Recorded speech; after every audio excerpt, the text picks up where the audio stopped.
La la la la la la. La la la la la la. La la la la la la. La la la la la la. Lewandowski a marqué. Lamine Yamal aussi. On n'a pas vu Vini. On a tapé le Real. La la la la la. La la la la la. La la la la la.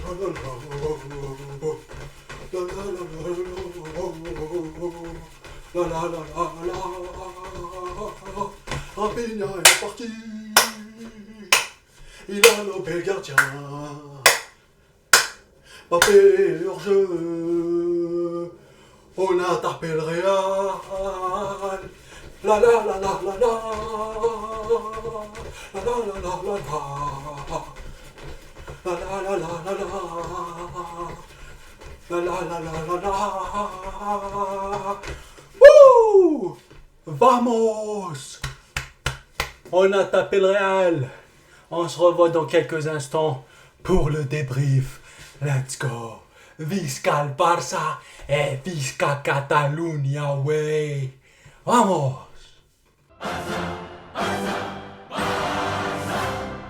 Salut tout le monde, j'espère que vous allez bien. On se retrouve donc pour le débrief du Classico, victoire 4-0 du Barça face au Real Madrid. On leur a mis une fessée au cœur du Bernabéu pour le compte de la 11e journée du championnat de la Liga. Un match à demi-temps, on va y revenir.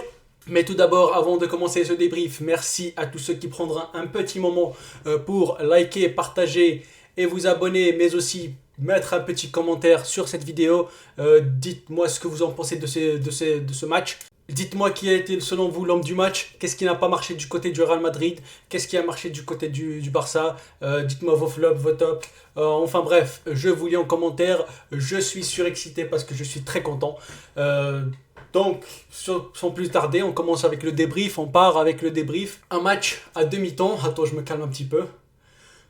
Un match donc à demi-temps. La première mi-temps, légèrement à l'avantage du Real Madrid parce que le Barça n'a pas pu sortir comme ils ont pu faire d'habitude. Ils ont eu la tactique de jouer avec une ligne assez haute. Ça, ils l'ont gardé. Ils ont joué la ligne du hors-jeu. Ça a bien fonctionné avec notamment Martinez et Kobarsi qui ont fait un très beau travail dans l'alignement. Mais ça a chuté un petit peu au milieu de terrain. Ça a été un petit problème au milieu de terrain parce que le milieu de terrain du Real Madrid était avec 4 milieux de terrain alignés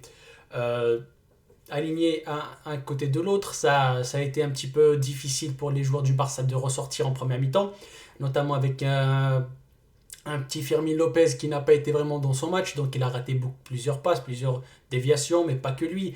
La première mi-temps en général a été un petit peu compliquée pour les joueurs du Barça. Heureusement que la défense a été présente, elle a joué leur jeu d'une manière assez efficace à mon goût, mais aussi sans oublier, j'applaudis Iñaki Peña qui a fait vraiment un match de patron, un match de gardien. Bon, il a eu des petites erreurs comme c'est par-ci par-là, mais vraiment il a été décisif pendant tout le match. Il a fait des arrêts, je me rappelle de l'arrêt qu'il a fait devant Bellingham. Bon, ça c'était hors jeu, mais quand même l'arrêt qu'il a fait avec sur la ligne, presque il a mis la main ferme. De nombreux arrêts face à Mbappé, des face à Mbappé. Donc pour moi, Iñaki Peña a fait un match de patron. On y reviendra après. La deuxième mi-temps, ça a été totalement différent, notamment, mais en grande partie grâce à Hansi Flick. Hansi Flick, il a vu en première mi-temps, il a vu que Fermín López s'en sortait pas. Il faisait pas la même différence qu'il faisait lors du match face au Bayern. Donc il s'est dit bon, je vais pas être têtu comme Ancelotti. Moi, je vais faire des changements dès la mi-temps. Donc il a essayé, il a sorti Fermín López à la mi-temps. Il a fait entrer Frenkie de Jong et ça a marché. Ça a marché. C'était la pièce du puzzle du milieu de terrain du Barça aujourd'hui qui manquait. Frenkie de Jong est rentré. Il a mis Pedri en numéro 10. Ça a marché comme sous des roulettes. Ça a marché comme sur des roulettes. Comme sur des roulettes. Il a marché, je sais pas, les sorties de balles. En gros, ce que le Real n'a pas pu faire en première mi-temps, le Barça a fait en deuxième. Le Barça a fait en deuxième et les appels en profondeur étaient justes. Ils n'étaient pas dans les lignes du hors-jeu, au contraire de Mbappé et Vinicius. Euh, Mbappé et Vinicius qui ont fait un match catastrophique à mon goût. Ils n'ont pas été très bons. Ils n'ont pas été bons du tout. Euh, donc le Barça a fait ce que le Real n'a pas pu faire en deuxième mi-temps. Et voilà. Et la sanction est venue. Premier but. Très très belle passe de Casado. Encore une fois, il fait des bonnes passes décisives, le petit Casado là. Il faut vraiment commencer à le considérer comme un titulaire indiscutable. Je m'emballe un peu peut-être parce que je suis sur l'euphorie du match, mais le match que Casado fait aujourd'hui, quand même, les gars, faut être d'accord avec moi. Casado aujourd'hui il a fait un match de patron, c'est son premier classico officiel. Faut pas l'oublier, c'est son premier classico officiel. Et tu sors un match pareil, même dans la première mi-temps, quand le Barça était difficile, était mis en difficulté, ça arrive pas à sortir, tout ça. Il a été présent dans l'impact. Il a gêné Vinicius, il a gêné Mbappé, il a gêné Bellingham, il a gêné Valverde, il a gêné Kamavinga, Chouamini, il a gêné tout le monde. Il n'a pas été seul, mais voilà. La passe décisive qu'il met sur le but, oh mon Dieu, magnifique. Lewandowski qui finit, la finition de Lewandowski sur le premier but, très bonne, très, très précise, très, très propre. Donc, après, 2 minutes après, on profite de cet avantage psychologique sur le Real Madrid. Donc, on part directement, on conserve la balle. 1, 2, 3, pack, changement de jeu de Frankie de Jong pour Baldé. Baldé qui est face à face avec Bellingham, parce qu'il a souvent été face à face avec Bellingham. Euh, euh, Lucas Vasquez a été ignoble aujourd'hui. Bellingham se comportait plus comme latéral droit que ailier droit. Donc centre de Baldé, pour une fois que Baldé fait un très bon centre de Baldé qui revient qui atterrit parfaitement sur la tête de Lewandowski qui a plus qu'à ajuster euh, et Lounine, très belle tête, 2-0. Et Lewandowski aurait pu mettre le troisième. Il met le ballon sur le poteau, c'était vraiment Buvide, il met le ballon sur le poteau, je crois qu'il a tellement vu le ballon au fond qu'il a manqué de concentration, qu'il a manqué de lucidité, qu'il a mis le ballon à côté. J'en lui en veux pas. Sa première mi-temps, Lewandowski a été un petit peu compliqué parce que Rudiger lui était rentré dedans, c'était difficile, il n'arrivait pas vraiment à sortir. Il décrochait assez bas pour toucher des ballons, donc première mi-temps c'est difficile de Lewandowski, mais la deuxième mi-temps, dès qu'on a mis le pied sur le ballon, dès l'entrée de Frankie de Jong, je le répète encore une fois, Frankie de Jong est entré, le milieu de terrain s'est rééquilibré, Pedri en numéro 10 qui sortait les ballons, qui essayait de jouer en déviation, tout ça. Bon là je pars dans une analyse, je pars d'une analyse générale, mais je m'emballe un peu, j'ai déjà parlé de 3 joueurs, mais c'est pas grave. Ça va être un petit peu un débrief en freestyle, je vais changer, je vais pas partir joueur par joueur. Donc celui qui me vient à la tête, je vais me parler de lui. Euh, je suis pas, je vais essayer de j'espère que ça vous plaira. Euh, le Real Madrid, je vais parler un petit peu du Real Madrid. Le Real Madrid a fait une première mi-temps. Bon, déjà la tactique du Real Madrid était assez simpliste à mon goût. Pour un coach comme Ancelotti, il est parti sur une tactique assez simpliste. La tactique de je mets 8 joueurs derrière et je me concentre sur Mbappé Vinicius pour partir dans le dos de la défense, vu qu'il sait que le Barça joue avec une ligne très avancée. Mais voilà, ça a pas été. Ils sont souvent. Pour une statistique, il y a eu 14 hors-jeux dans le match. Je pense qu'Mbappé a été sur 10. 10 hors-jeux sur 14, Mbappé tout seul. Et les 4 autres, je pense que c'était Vinicius.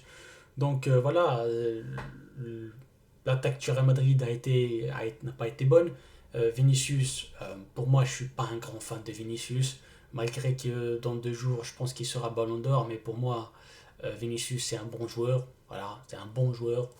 Il fait la différence comme par-ci par-là. Mais vraiment, pour moi, C'est vraiment qu'un bon joueur. Et il est très facile à faire sortir du match. Enfin, comme la majorité des Brésiliens, je pense. Tu lui parles un petit peu, tu le taquines un petit peu les chevilles et voilà, il sort du match, il commence à parler avec l'arbitre beaucoup.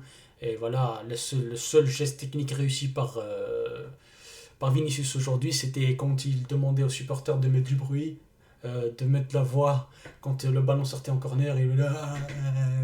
C'était le meilleur geste technique de Vinicius aujourd'hui. À part ça, il a arrêté une occasion première mi-temps. Il a essayé une spéciale Mbappé, mais comme Mbappé réussit pas sa spéciale, je pense pas que Vinicius va réussir la sienne. Donc voilà, Bellingham, j'ai trouvé en dessous, mais quand même, mais aussi parce qu'il jouait comme latéral la plupart du temps. Il a été assez bridé par Ancelotti, je pense. Valverde n'a pas apporté le même impact qu'il a apporté lors des matchs précédents. Il n'a pas été transcendant, il a pas trop monté, il est resté en arrière. Bon, ils ont joué avec un 4-4-2, donc voilà, il a joué un petit peu le rôle de double pivot avec Tchouaméni. Tchouaméni, je ne l'ai pas vu, catastrophique. Le seul joueur du Real Madrid qui est sorti du lot pendant tout le match, c'était Camavinga. Pour moi, Camavinga est un très très bon joueur, très très bon milieu de terrain. La technique, la vista, les dribbles, les passes, tout ça, il arrivait vraiment à s'en sortir. Les récupérations de balles, voilà, il a bloqué Lamine Yamal, il a bloqué Koundé à plusieurs reprises. Donc pour moi, même si je suis supporter du Barça, mais je peux pas dire que Camavinga a fait un mauvais match. Pour moi, Camavinga était le seul homme du match du côté du Real Madrid. Mais voilà, pour jouer contre le Barça qui a mis 4 au Bayern, tu peux pas venir avec seulement un seul joueur en forme. Voilà, donc ils ont joué. Le Barça a subi en première mi-temps ils ont joué assez. Je sais pas, ils ont joué assez. Ils ont pas été assez à l'aise en première mi-temps. Mais chapeau pour Hansi Flick, hein, parce que dès la première minute, action dangereuse pour Mbappé, hors-jeu d'ailleurs, du coup, mais première minute, action dangereuse pour Mbappé. Peut-être Hansi Flick va dire, voilà, allez, peut-être, vas-y, on va changer un petit peu, peut-être il a peur, mais non, lui première minute ou pas, je m'en bats les couilles. Euh, Real Madrid ou pas, rien à foutre. Voilà. Voilà, Hansi Flick, lui, il est venu avec son système de jeu. Et voilà, il a subi en première mi-temps. Et voilà, comme la majorité du temps, Hansi Flick est resté fidèle à ses principes. Et avec Hansi Flick, s'il donne une mi-temps et tu fais pas la différence, c'est terminé. Il donne une mi-temps, pas 90 minutes. Donc voilà, la première mi-temps a été un petit peu pour le Real. Ils n'ont pas su faire la différence. Donc la deuxième mi-temps, le Barça s'est dit, bon, voilà, c'est le moment de les terminer. Et c'est ce qu'ils ont fait. C'est ce qu'ils ont fait. Rafinha n'a pas été vraiment vu comme dans la première mi-temps, mais je ne vais pas revenir, je ne vais pas répéter ça 1 000 ans. La première mi-temps était difficile. Donc Rafinha, première mi-temps difficile, mais deuxième mi-temps, voilà. Le Barça a commencé à jouer, à sortir du ballon après avoir beaucoup plus la possession du ballon. Rafinha a fait la différence, but, passe décisif, très bon appel sur le quatrième but. Au contraire d'Mbappé, il a fait le premier appel, il n'a pas été servi, il a été hors jeu, mais qu'est-ce qu'il a fait? Qu'est-ce qu'il a fait Rafinha? Et il s'est replacé. Il s'est replacé pour repartir, encore une fois, faire un deuxième appel, et faire un deuxième appel pour Inigo Martinez qui lui a servi, et voilà. Il part en profondeur tout seul, le petit lob pour le gardien, et voilà, 4-0. Au contraire d'Mbappé qui, même s'il est hors jeu, il ne se replace pas. C'est les mêmes défauts qu'il avait avec le PSG. Il fait le mec, c'est mon club, tout ça. Mais bon, non, c'est pas le PSG, mon gars, c'est le Real Madrid. Et c'est le Real Madrid, et si tu alignes pas des bonnes performances, tu vas sauter, tu vas cirer le bon. C'est comme ça, c'est le Real Madrid. Je supporte pas le Real Madrid, je déteste le Real Madrid, mais c'est comme ça. Je respecte quand même l'institution, le club. Voilà, ce qu'ils ont fait. C'est le même que le Barça, personne n'est au-dessus du club. Je m'en fous qui tu es. Voilà. Donc, Lamine Yamal a été en demi-teinte. Il n'a pas été vraiment vu, mais dès lors que le Barça a commencé à marquer le premier but, le deuxième, il a déroulé, il a été beaucoup plus en confiance. Le Real Madrid a baissé la confiance aussi, il a perdu de la confiance, il a été atteint psychologiquement. Donc, Lamine Yamal a su prendre l'avantage et match catastrophique de Ferland Mendy. Bon, c'est pas quelque chose de nouveau. Les supporters du Real Madrid me rejoindront quand ils diront que Ferland Mendy n'a rien à foutre au Real Madrid. Tu pars de Marcelo à Ferland Mendy quand même. Marcelo, Ferland Mendy. Voilà, ça je dis rien. J'ai tout dit là, hein, j'ai tout dit. Les supporters du Real Madrid me rejoindront. Ferland Mendy fait un match catastrophique. Euh, qui d'autre Tchouaméni fait un match catastrophique. Valverde fait pas un bon match. Bellingham a été bridé, donc il fait pas un bon match. Mbappé a fait un match catastrophique. Vinicius a fait un match catastrophique. Vasquez a fait un match catastrophique. Enfin voilà, le Real Madrid a été catastrophique aujourd'hui, mais c'est la raison pour laquelle ils ont été catastrophiques, c'est parce que Ancelotti les a bridés un peu, il n'a pas joué avec ce qu'il faisait d'habitude, il a changé de système, il a changé de tactique, il a changé de consigne, mais aussi le Barça a fait que le Real Madrid n'a pas été bon aujourd'hui, hein. Faut pas enlever la prestation du Barça, le Barça a fait une très très bonne deuxième mi-temps. Daniel Olmo est rentré à la place de Casado. Pedri est reparti en 8 avec Frankie de Jong. Ça a très bien marché. Daniel Olmo en 10, ça a très bien marché. Gavi est rentré, ça a très bien marché. Bon, il a joué que quelques minutes, mais il est parti dire salut à son pote Vinicius. Il fait une belle accolade. Comme de bons vieux potes, ils s'ont fait une bonne accolade en fin de match. Donc voilà, le Barça a très bien géré, le Barça a tapé le Real. Le Barça a tapé le Real. Ça fait quand même longtemps. L'année dernière, on s'est fait torpiller toute l'année. Donc voilà, on s'y flique. Voilà, il revient. Tac, 4. 4 pour le Bayern, 4 pour le Real. Voilà. Il sert c'est demain Halloween, c'est aujourd'hui Halloween, je sais pas. Et ben il sert des friandises, voilà. Le Bayern 4, voilà, tiens, Séville 5, tiens. Real 5, 4, 4, tiens, voilà. Il sert des friandises au championnat de la Liga et à la Ligue des Champions, voilà. Young Boys 5, tiens. C'est magnifique. C'est magnifique. C'est un très très bon moment pour être un supporter du Barça. Je suis très heureux. Je suis très content vu ce qu'on a passé les dernières années avec Ronald Koeman, vous, vous rappelez les supporters du Barça qui étaient là, les fidèles supporters du Barça qui étaient là, vous vous rappelez. Donc voilà, ça fait plaisir. Ça fait plaisir de retrouver un match, de battre deux adversaires qui nous tapaient les dernières années. On a pris notre revanche face au Bayern, on a pris notre revanche face au Real Madrid. Je suis heureux. Je suis heureux. Je suis le plus heureux des hommes aujourd'hui. Je suis supporter du Barça et je suis fier de l'être. Euh, voilà, je peux rien dire de plus. Je pense pas qu'il y a quelque chose de plus à dire. Voilà, merci pour tous ceux qui sont restés jusqu'à la fin du débrief. Pour ceux qui sont restés à la fin du débrief, merci de mettre un petit like, un petit commentaire, à vous abonner, de partager ça avec vos amis. Partagez, c'est un grand jour, c'est un jour exceptionnel pour le football, pour le FC Barcelone. On a tapé le Real 4-0. Je vous souhaite une bonne après-midi, bonne soirée, peu importe, et visca le Barça. Allez, ciao.